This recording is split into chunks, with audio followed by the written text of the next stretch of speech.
Hello everybody, and welcome to this my video on the Samoca 35-2. It's the second of them.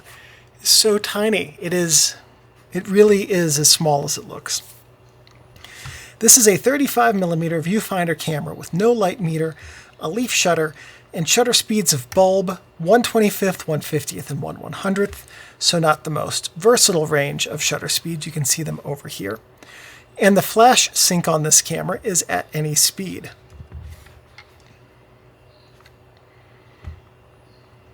Wonder, will it? Just kidding, it doesn't shock you. Okay, so the target market for this camera would probably have been entry to mid-level snap shooters.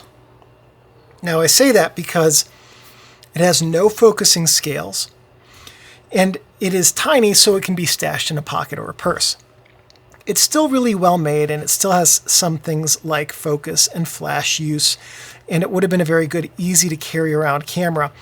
But it gives you the aperture and it gives you the shutter speed, but it doesn't tell you exactly where things are focused. And also, in general, viewfinders were a step down from rangefinders, so they were for more casual photographers. This was produced by, oh boy, Sané Sangyo. I think I got that right. I apologize to all my Japanese viewers if I did not.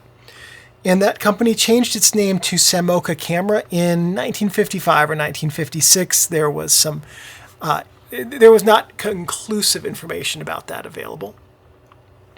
It was made in Japan from 1953 to 1955. Probably could not find the exact end date for production. It was preceded, not shockingly, by the Samoca 35, concurrent with the Samoca Flex 35, and followed by, this is again not going to shock anyone, the Samoca 35-3. So now, if you have one of these, and we're going to go over all of the features on it, as we do, starting here on the top. On the top, we have the camera's frame counter, and this is manually reset. And it is there's an arrow on the frame counter to show you which direction to reset it. We'll see how to do that after we load the film. Film rewind knob. That little red dot is the index for what frame you are on. Accessory cold shoe, where you could put a flash, or you could put a rangefinder if you wanted to get an accurate distance reading. Film take-up spool. Shutter arming button right here. And shutter release button there. On the camera's front, we have the viewfinder window right here. This is your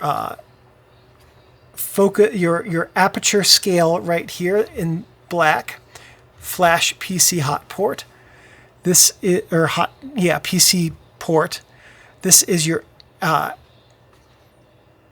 I'm sorry, I take it back. This in the black is your focus distance scale from infinity to 3.5 feet.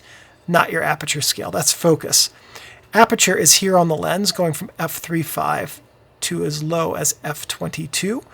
Now, quite honestly, why they didn't put focusing scales right on the outside of this, I will never know. It would have been perfect right there. Anyway, shutter speed dial right here. On the camera's back, we have the viewfinder window, made in Japan, serial number. On the camera's bottom, we have a tripod socket over here. What looks like but isn't a tripod socket over there. At least I don't think it is. It's threaded, though. Weird that this camera would have two tripod sockets. Anyway, and a lock and unlock button right here. To get inside of the camera, we switch the lock-unlock switch from lock to open. And then very carefully, we pull the back off of the camera. Very bizarre thing right here. We'll see in a bit when we load film in the camera. Film chamber right here. Film pressure plate. Shutter box. Film take-up spool right here. Which, if I'm gonna take a wild guess that yes, you can, if you were so inclined to use reloadable film cassettes in this, you could drop the film cassette. You could assemble the You could take a reloadable film cassette, right? Pull this out, tape it to the inside of that cassette, put that reloadable film cassette into here. No, you could not. Wait, I just did. Why isn't it doing it now? There we go. Yes, you could. I just didn't have that lined up correctly. Okay. Put the reloadable film cassette in here, and then as you advance the film, it will automatically be reloaded into the reloadable film cassette. Then if you were so inclined to use another reloadable film cassette over here and not tape up the film, though I don't know how you would load it, you could do that. Or when you get to the end of the roll, just grab a scissors, cut it, drop that, and then it saves you a little bit of time on paper reloading the film. But the camera also comes with this film take-up spool that we can use, and is what we will use because that's the way the camera's supposed to be used. And then we also have here this spring, which is used to keep the film pressure plate in place. Now some notes on the, some notes on the Samoca 35 too. Insofar as I can tell, the 35s 1, 2, and 3 all had the exact same features and varied only in exterior cosmetics. If there are interior or mechanical changes, I don't know anything about that. With obscure cameras like these, or less common ones, I think obscure is probably a fine word, it's expected that information will be hard to find because there isn't a body of enthusiasts out there looking to research them. It's just harder to find out information about some of them. The history of Samoca cameras seems to be a different model camera each year. So some guesswork and assumption work here. It's possible to probable that this was made only in 1953 and that the lines were realigned for the Samoca Flex in 1954 and that the Samoca 35-3 was the 1955 production camera, with new stock for this model, the two being available until the next model arrived. So basically my guess is that Samoca was not a high-volume manufacturer. They would make a model for a year, redo the assembly line to make the next year's model, redo the assembly line to make the next year's model, and then just repeat that.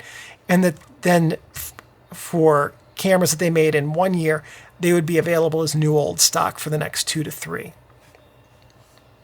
Again, just a guess. All right, so let's load some film into this camera. That's the first thing we're going to do to get it on its way to being used. So to load the film, we're going to take the bottom off of the camera here.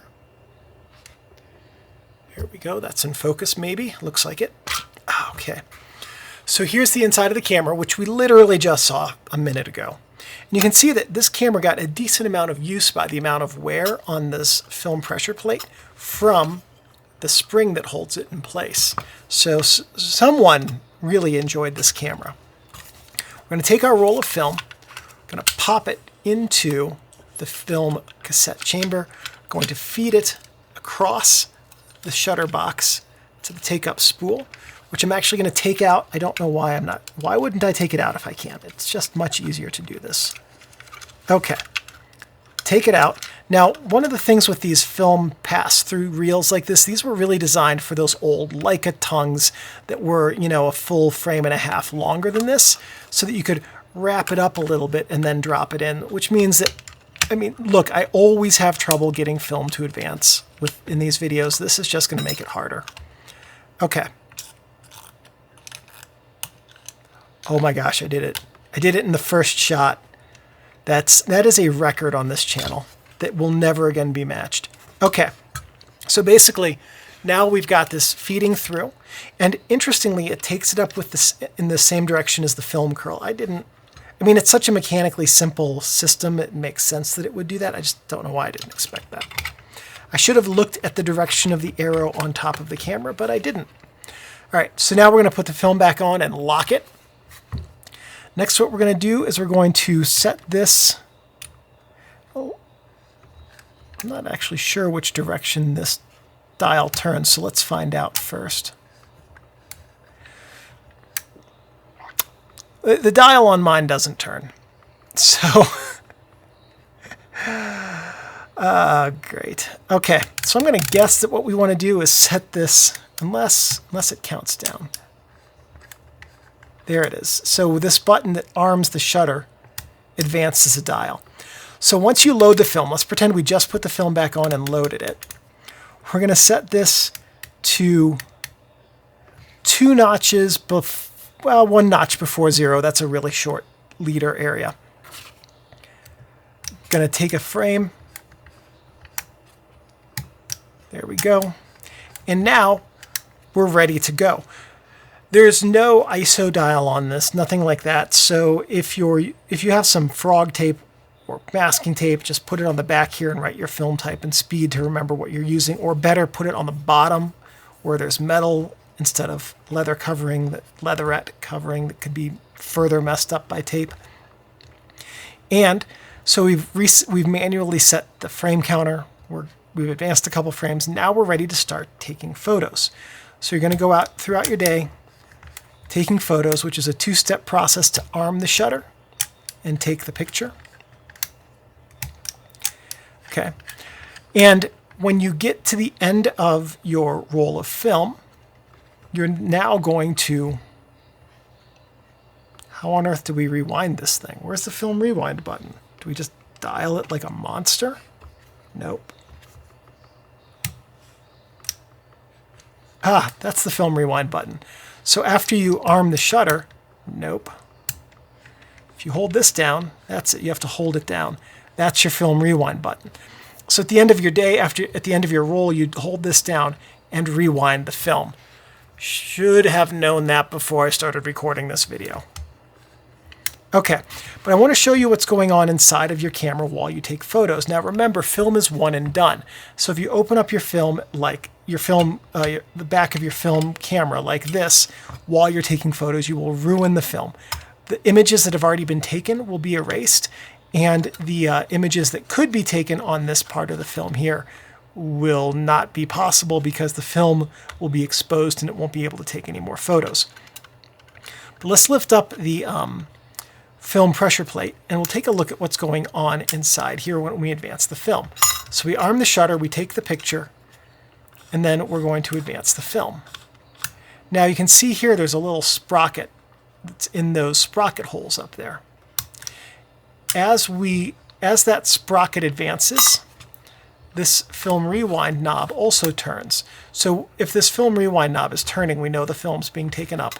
And then this sprocket also helps, is what also triggers the gearing to prevent the film from not being advanced to full frame. Okay, so once we've finished our shots, we're going to hold down this button here to rewind the film, and then we just start turning the rewind dial, which with the film back closed, the film stays in place. Oops, dang it. There we go. Okay. It's a little bit easier.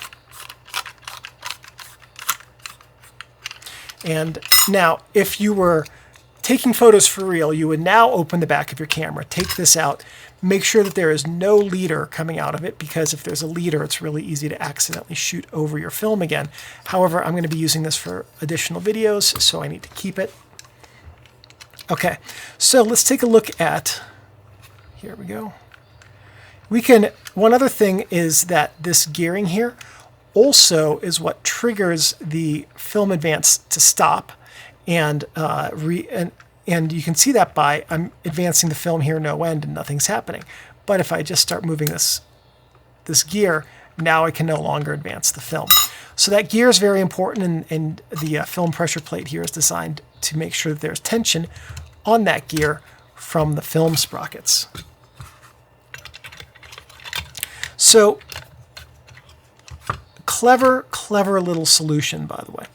One downside to this design, if you are looking at this, you might be curious about the film pressure plate being silver and not black like most film pressure plates are. So this is not going to be a good camera to use for slide film or your CineStill. And the reason for that is because this is basically a mirror. And yeah, you can see it's pretty well worn from whoever owned this camera before, using it for quite a bit of film that has passed through there. However, that surface is reflective. Now, black pressure plates, like most cameras have, like this AE1 here has a black pressure plate, okay? And you can see it's black, so even though it's smooth and shiny, it's going to absorb most of the light that comes through the film. Your film does not absorb 100% of the light that reaches it. If it did, it would be perfectly black, like Vanta Black, and Vanta Black wouldn't need to exist. We would just use photographic film instead for all of the applications that will be used for. It would be the ultimate light proofing material. But film doesn't actually absorb all that much light. It reflects a whole lot of it, and a lot of it also is transmitted through the film. When it reaches the film, a lot of it passes through. So the back of the film has this layer that is designed to absorb film. So light that passes through the emulsion, a lot of it will be absorbed. Some of it will still pass through. A black film pressure plate absorbs a whole lot more of it. Some very small amount of it then will pass back through the other direction, mostly be reabsorbed. Almost all of it at that point will be reabsorbed. And very little of it will reach the emulsion a second time. That's not the case with slide film, Cinestill, and a mirror behind the film. So that's a drawback to this film, and in general, silver pressure plates on any film can reduce contrast somewhat because it's not a perfect mirror where the light reaches it and then bounces back perfectly. It reaches it and then scatters. So what happens is any groups of photons that pass through the film scatter, and then that causes a generalized loss of contrast on the film. That's a downside to a silver pressure plate. That said, I would not recommend painting it because that could get messy very quickly. All right, so we've gone over a lot of the different parts about how to use this camera. Let's talk about how to take a photo with it. And you've probably figured this out by watching the video already, but let's go over the entire process. Okay. So first thing you want to do is if you have a light meter or you're using the Sunny 16 rule, you want to get a meter reading so you know what your aperture and shutter speed need to be. Let's say that we've done that and our meter reading says we're using 50 ISO film and it's sunny outside, and we're going to use f/16 and 1/50th of a second. Now, there is a zone focusing indicator on the focusing thing I just noticed. There's a red dot there and a red dot there. So if you align the two red dots, you will get focus of everything from about 12 feet to infinity. Ooh, I just noticed that. I can't believe I missed that when I was writing the script. Anyway, to zone focus, red dot to red dot to red dot, 12 feet to infinity. Okay, so anyway, for our shot, we're going to shoot at f/16 1/50th of a second, and we're going to dial in our focus to whatever we would like it to be. Arm the shutter, take the picture, just like that.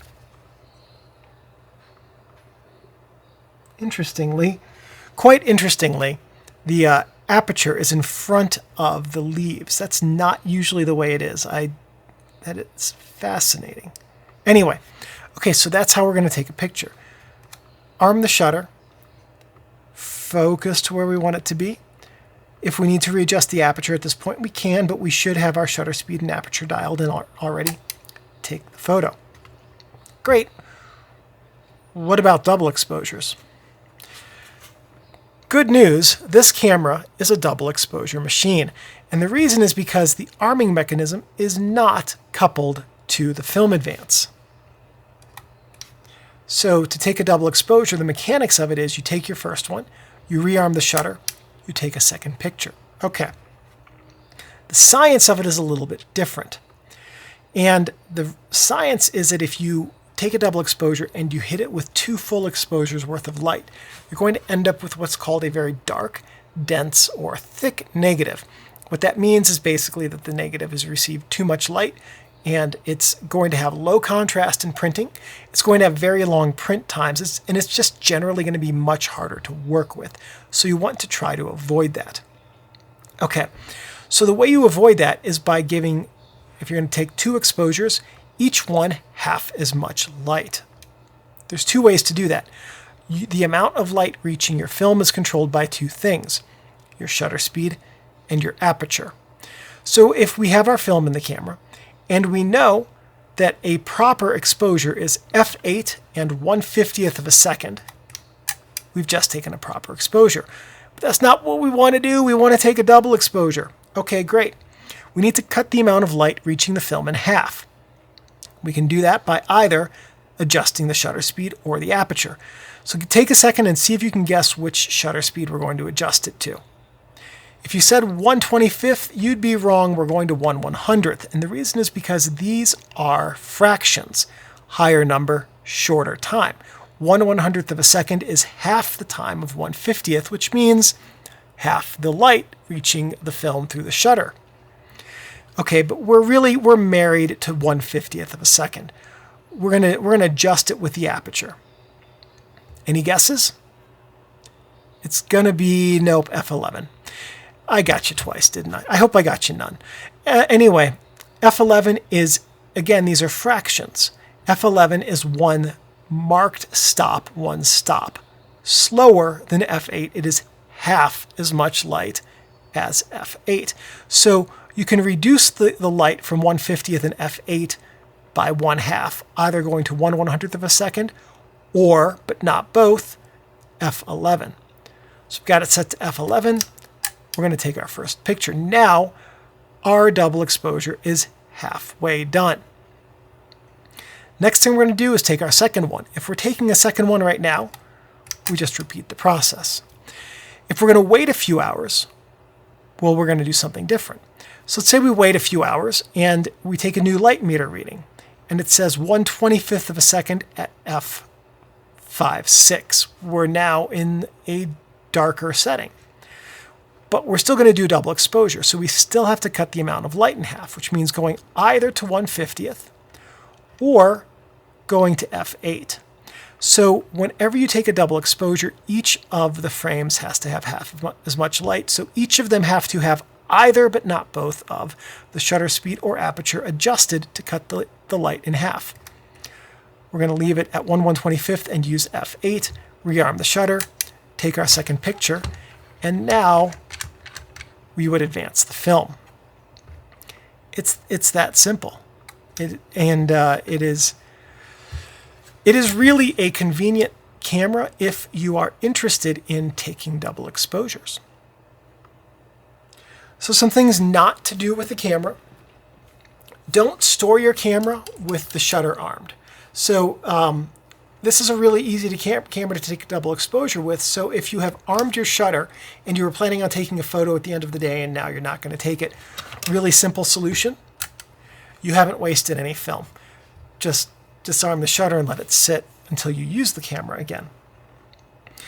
Don't store it in a plastic bag or box unless you have a high quality rechargeable desiccant pack, because you don't want mildew to grow on the coatings or on the lens optics. Plastic is permeable, water can make its way through, and that can cause mold and mildew to grow on your camera. Don't let your camera get wet. It is metal. It will rust. Also, don't leave it in your car. Camera thieves aren't picky. They'll break your window for a $5 camera. I think this was like a $7.50 camera. It was not a whole lot of money. So not expensive, but if it works, if it's fun to use, if it's a camera that you do use, it would kind of suck to have it stolen. And just remember that your Samoca 35-2 is a precision tool and should be handled with care and respect. And as long as you take care of your camera will take care of you. Thank you for watching this video. Please give me a thumbs up. That lets me know that I'm on the right track producing content which is useful and helpful to you. If you have any questions or comments, please leave those in the comments section below. I'm pretty good about checking these every couple of days and answering questions. If you have any suggestions or ideas for future videos, and if I have the technical know-how and equipment, I'm more than happy to make those. One last thing. Thank you everyone for watching, and I'll see you in the next video. I got to get up, Steinbeck. I have to turn off the camera.